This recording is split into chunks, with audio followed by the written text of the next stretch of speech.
Hello everyone and welcome to today's webinar. It's just gone 1 o'clock, so I'm just going to give everyone a chance to join. Do feel free to drop into the Q&A box and say hi. We've disabled the chat feature as we've discovered it can cause problems for some people using screen readers. So I'll just give it a couple more moments for more people to join. Okay, we'll make a start now. So welcome to the 18th session in our Accessibility Insights series, where AbilityNet's Head of Digital Inclusion, Robin Christopherson, hosts a monthly online chat with individuals who are each working to improve digital accessibility and digital inclusion. This month, he's chatting to Anita Mortaloni, who is Director of Accessibility for Xbox at Microsoft. I'm Annie Mannion, and I'm Digital Marketing Manager at AbilityNet, and I'll be running you through today's session. So just to go through a few bits of housekeeping. We have live captions provided today by MyClearText. You can turn on the captions using the CC control panel option, and additional captions are available via streamtext.net/player?event=AbilityNet. Slides are available at slideshare.net/AbilityNet and also on our website at abilitynet.org.uk/xbox-webinar. If you have any technical issues or you need to leave early, don't worry, you'll receive an email in a couple of days' time with the recording, the transcript and the slides. And then depending on how you joined the webinar, you should find a Q&A window. So if you'd like to ask Anita or Robin any questions, do drop those into the Q&A window, and they will address those after today's session in a follow-up blog on our website, again at /Xbox-webinar. And then we also have a feedback survey you'll be directed to at the end. So if you are able to answer that and complete that at the end, that would be great. So that's all from me for now. So over to Robin and Anita. Fantastic. Thank you, Annie. Anita, welcome. Nice to be here. Really glad to have you on. Thank you so much. I have to make a confession up front, which is I'm not a gamer. And maybe that's because, I don't know, they haven't been hugely accessible to a blind person like myself before. But yeah, we're going to discuss about how things are changing quite rapidly as part of our conversation. So let's start off with a very cheesy question that we always ask our guests. Which beverage, hot or cold, have you got to help you get through this ordeal? Hopefully it's not an ordeal and it is fun like gaming, but I have coffee because it is perfect for early mornings here in Seattle. Usually it's a lot rainier and gloomier, but today we have a little bit of sunshine. So coffee, nice and warm. Wow, that's great. I am usually very big on coffee, but I'm trying to get rid of the coffee addiction. It's the headaches thing. So I am properly addicted, basically. So this is just hot water. Yeah, I know. Anyway, so hopefully I'll get through this. Good luck. Yeah, thanks. Okay, so let's start off with another question that we always put to our guests, which is what, in their opinion, in your opinion, has been the kind of major changes in the landscape of accessibility over the last 10 years, because an awful lot has happened. So much has happened in the last 10 years, and which makes me very excited for what's going to happen in the next 10 years. So when I look back in the last 10 years, we have seen a much greater awareness and understanding of what it takes to make something accessible. We have seen the framework of inclusive design take hold, the idea of solve for one, extend to many, really resulting in accessibility being built into more products, into the games, into the consoles, and not just bolted on at the end. It's part of the experience, the customization, the options that are available for people to use. And then just the greater realization that accessibility features have a wide benefit, helping many people beyond the intended audience. And seeing people use those features has been an incredible thing to watch over the last many years. Absolutely, yeah. Hand in hand with kind of a broader appreciation of accessibility, in general. But I'm so glad that gaming has, kept pace and in many ways led the way. So yeah, let's talk about Xbox then. Xbox and kind of gaming in general. Where do you think its accessibility and the considerations to do with inclusive gaming kind of fits into the broader landscape? But what a great question to start out with. And I kind of liken it to, we hear a lot of times the idea of a journey, and what's the journey of accessibility that you've been on? And I love that metaphor because it's very much like gaming. Of course, you want to beat the game at the end and get to the end and win and tackle it. But part of the play that is involved in gaming is enjoying these smaller wins throughout the game, the people you meet, the experiences that you have, and tackling the challenges that come up. And that's very similar to what we see across the industry as a whole. Xbox continues to look for ways to expand our accessibility efforts because we know that journey, it's a journey and there's way more to do, but we're committed to making gaming more inclusive and welcoming for all our players. So maybe if I can share a brief journey of what's that look like in Xbox. If I rewind a bit, maybe to the mid 2000s, which seems like a lifetime ago, given everything over the last couple of years, accessibility in gaming really started with a few passionate individuals that were advocating for accessibility in Xbox. They engaged with developers and designers and community members to start building that foundation. About that time, the Kinect came out and the team started getting questions like, can I play that with a wheelchair? What if I'm missing an arm? And it highlighted the impact and the need of accessible design for players with disabilities. Fast forward to something you may have heard of, the Xbox Adaptive Controller. Small little thing in the gaming world.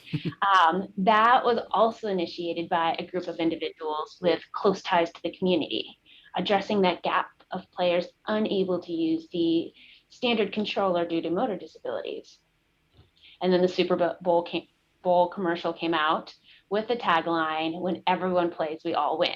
And that was that moment where it highlighted when you put players at the start, at the center of everything that we do, and bring in accessibility, like innovation sparks at like a global scale.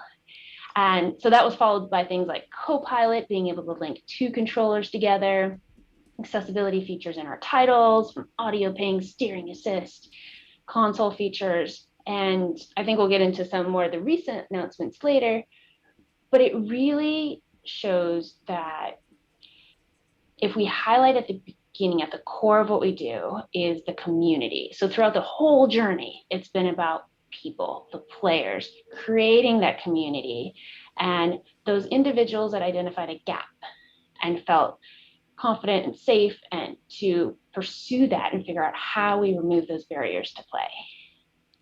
Absolutely. And that adaptive controller proved popular in the broader gaming community as well. I think I've heard about people smashing their PBs because it's just that much more configurable, easy to use. Have you heard that?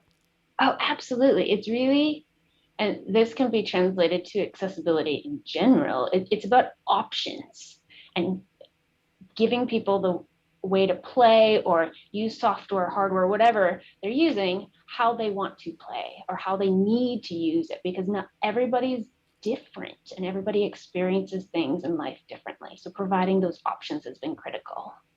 Absolutely, absolutely. So yeah, let's talk about accessibility in gaming and kind of some of the big leaps that have happened in recent months. Would you agree that there's been some pretty great, amazing developments?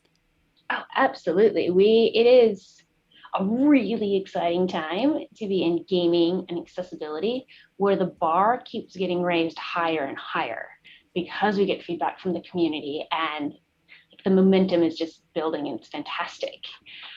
So let me share a couple leaps, because since you asked, of course, we'll start with a game title. Forza Horizon 5 just came out, which had a chance to play with the family over the long holiday weekend. It was great to be able to, drive through and experience that with my kiddo that can't quite drive yet. But one of the things, and I think this speaks to where we've come as an industry, is the team partnered with the disability community and used the Xbox accessibility guidelines to implement those accessibility features. They put the players at the center of the project, and it shows on the outcome of where the game ended up. When it came to accessibility features, they have so many different options to customize how you can play. There's game speed modification, so you can adjust how fast you go, because not everybody wants to race at 200 miles per hour. And you have customizable subtitles, high contrast, color blindness mode, as well as button remapping. But one of the things I love about it is the accessibility features. The options are available right at the start. You don't have to go search and find them. That should not be part of the game experience. They're just there. So you can explore it, customize your experience, and it's right at the start. But if we were to speaking of discoverability and being able to find those accessibility features, the next, I think, really big leap that we've had in the last couple of months is the accessibility feature tags. This is another project that stemmed from the community itself. Over the past many years, one of the questions that we've gotten a lot is, what game can I play? Because it can be incredibly frustrating to buy a game and find out minutes in that you can't play it because it doesn't have one of those critical features that you need, or get almost all the way to the end and find out you can't beat the game because some new mechanic was introduced that doesn't have the accessibility features or options that you need. And so we wanted to provide a way to easily answer that question for folks and be able to highlight the accessibility features that are within titles. And so now, we recently rolled it out in the past month that titles, if they have accessibility features and the publisher has, tagged them in the store, are now tagged with those accessibility features. And so players can go and see what features they want or need, and then find games that have those features. And I love that because it makes it easier for players with disabilities to find the next game that they will love, knowing it meets their needs from the beginning. Absolutely. Something as simple as, can you just use a single stick input, or can you remap inputs in this game, because, that user knows that they're not going to get on unless they can do that. So absolutely. I wish they'd do that for the iOS App Store. They would have accessibility tags, because I've spent quite a lot of money only to find that I'm not able to use that particular app. And yes, you can, the returns policy is there, but it's not straightforward. So to know in advance, I think that's such a powerful thing. And I think that's unique to Xbox. I think so. So yeah, amazing. So how do you kind of encourage the gaming industry and the studios that are building these fantastic, console titles to be aware of accessibility, to engage in accessibility? How do you support them as Xbox, as Microsoft on that journey? What a great question. A lot of the what do we do really comes from the community. It's the people that are playing the games. When you create a game, it's a hardware and app, you want people to use it. And so being able to hear from the community and make sure that it is available and usable by as many people as possible really is the goal. But to do that, in addition to listening to the community, one of the things that we find is really, really critical is being able to support those game creators and make it easy to understand, what is game accessibility? How do you include it? Where do you include it? Because just like taking all that time to find a game that you can actually play, development time or design time for game creation is limited. People want to go actually create the stuff and not spend all of their time doing the research and figuring it out. And so very similar to the question we got on the accessibility tags of what game can I play, the question that led to our Xbox accessibility guidelines really stemmed from the Xbox Adaptive Controller, was from the developer community saying, where do I start? How do I make my game more accessible? Help me out. And that's when the accessibility team at Xbox came around and launched in 2019 after partnering with the community and developers and industry to create the Xbox accessibility guidelines, a set of best practices that outline what it means to have accessibility in your game, personas impacted, implementations, and really the why behind all of it. And most recently updated with game examples and additional clarification. And then on top of that, the team realized that a resource was needed to really explain what are the barriers to play and what are the facilitators to remove those barriers. So the Gaming and Disability Player Experience Guide was created to outline that across all the disabilities and also include examples of situational circumstances, which we have found as a good entry point for people to realize, oh, I use that too. There's a broader audience of individuals that use accessibility features and really sparks the implementation of that into the development cycle. And then most recently, we created the Gaming Accessibility Fundamentals course. It's a 100 level course of what is game accessibility?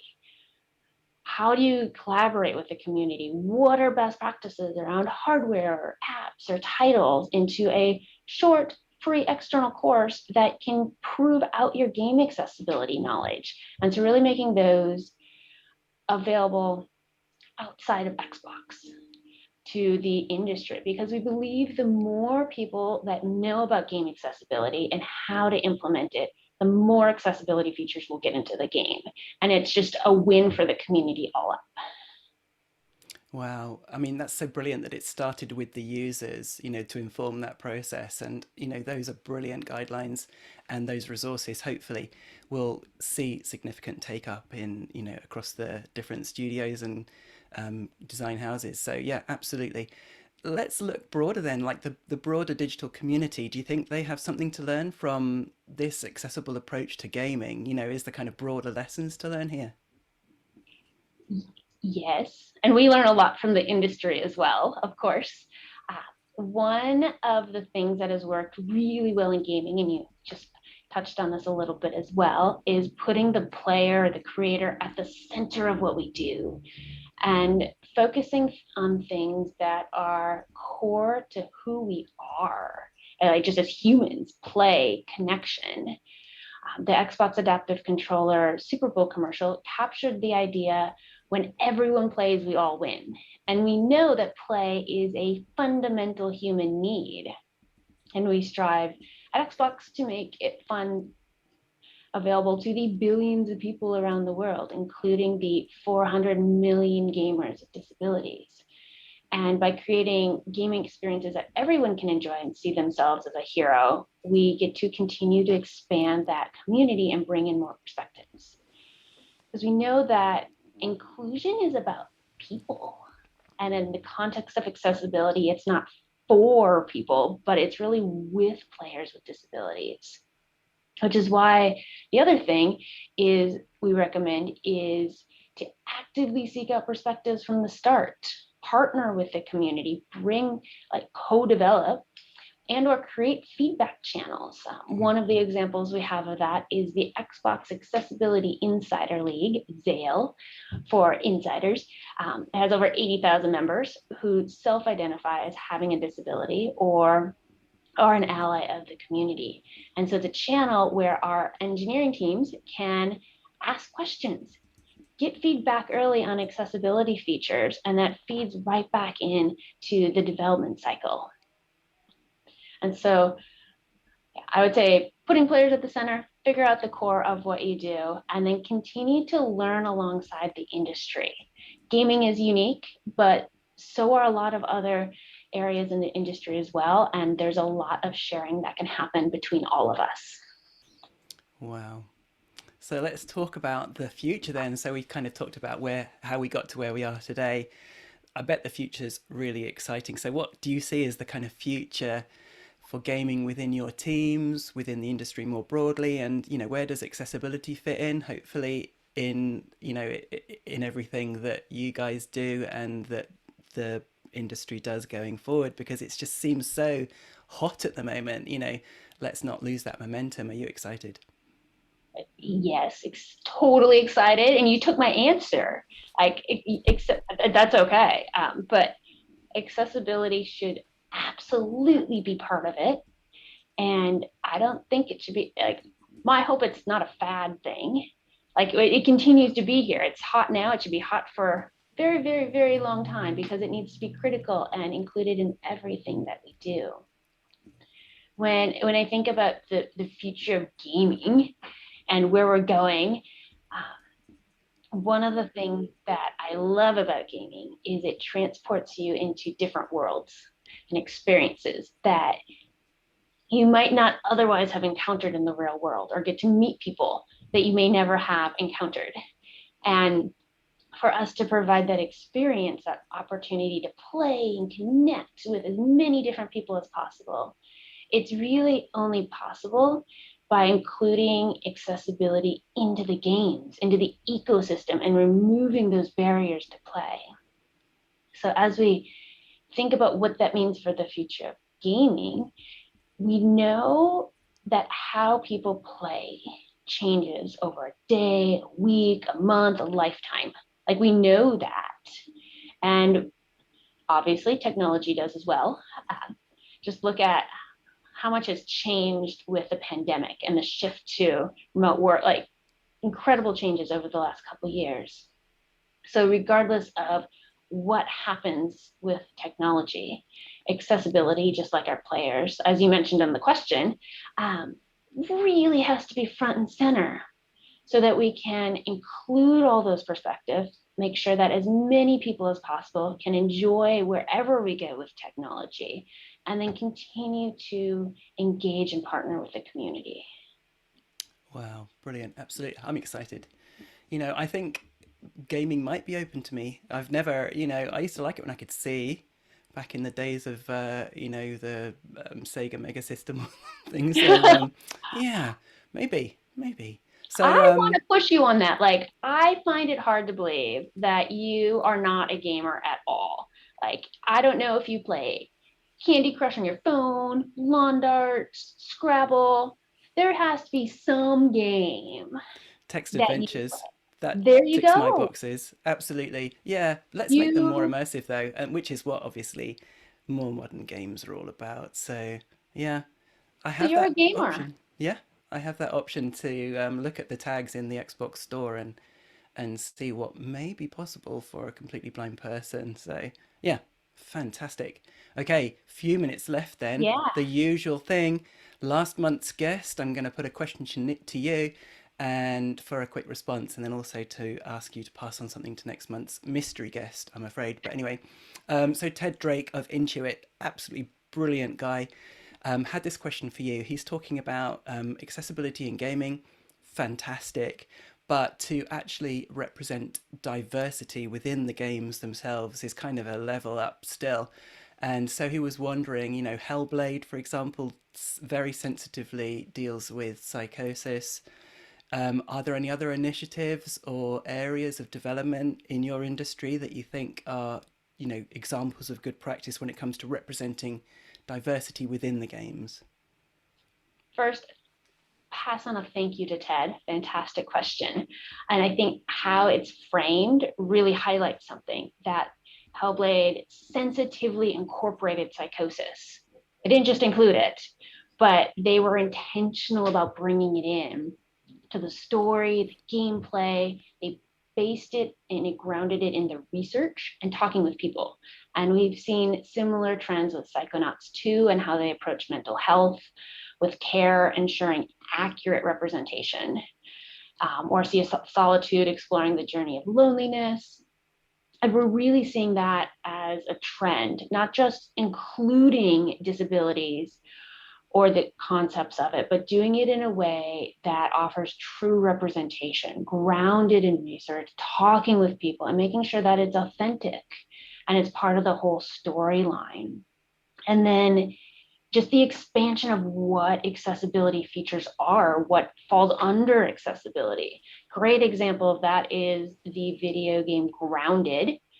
Has spiders. They're really tiny and there's spiders everywhere that come out of the grass blades. But if you have arachnophobia, may not be the funnest game for you to play, but there is an accessibility feature for arachnophobia mode where you can take off the legs of the spiders and it makes the spiders a little bit less scary. And so one of the trends we're seeing is just more options and really considering what are the barriers to play and how do we remove that for players, even if it's something like arachnophobia mode. Wow, I had no idea. That is great. That is really, really good. A lot of thoughts gone in, and I was so glad you said it was based on research. You know, really good research, and not just what those people think it's like to be have those lived experiences. So fantastic. Okay, like I say, it's a mystery guest next month. We haven't confirmed who it is quite yet, so unfortunately, I'm going to have to ask you to give quite a general question to pass on to our next guest around accessibility, around gaming, whatever you like. Well, I should ask them what their favorite game is, but let me dig a little bit more. Bonus question, we'll do that. Yep. Well, yeah, for perfect bonus question. Okay. So you've talked and asked a lot of questions around industry, inclusive approach, and Ted had the question about bringing in experiences and abilities into gaming. And we've talked a lot today about putting the players and creators at the center of everything we do and actively partnering with the community. So for the next guest speaker, whoever they may be, the question I would pose to them is, how do you foster a culture that welcomes and respects those diverse perspectives, where people feel safe to explore that, bring them in, and move the industry forward? And in the same vein, why is it so critical to have representation, hire people with disabilities as part of the culture? Nice. Really good. Fab questions. They will be passed on. Thank you so much indeed. Really, really enjoyed it. So thank you for giving us your time. And I'm sure that there will be loads of questions that are going into the Q&A that will be covered off. I'm sure Annie's going to tell us a little bit more about that. But yeah, before I pass over to Annie, thank you again. Really, really enjoyed our chat. Thank you as well. This was fantastic and look forward to answering all the questions that come up. Brilliant. Thanks, Anita. And we'll pass back to Annie. Yeah, thank you so much, Anita and Robin. And there are lots of questions that we hope to answer online in the next few days. So everyone will receive an email with a link to access them. So just a little bit more information that might be of interest to people. So we also run online training sessions on digital accessibility, and you can find out more at abilitynet.org.uk/training.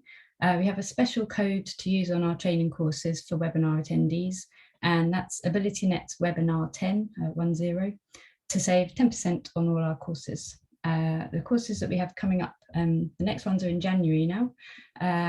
The first one is Introduction to Digital Accessibility, and that's a free course.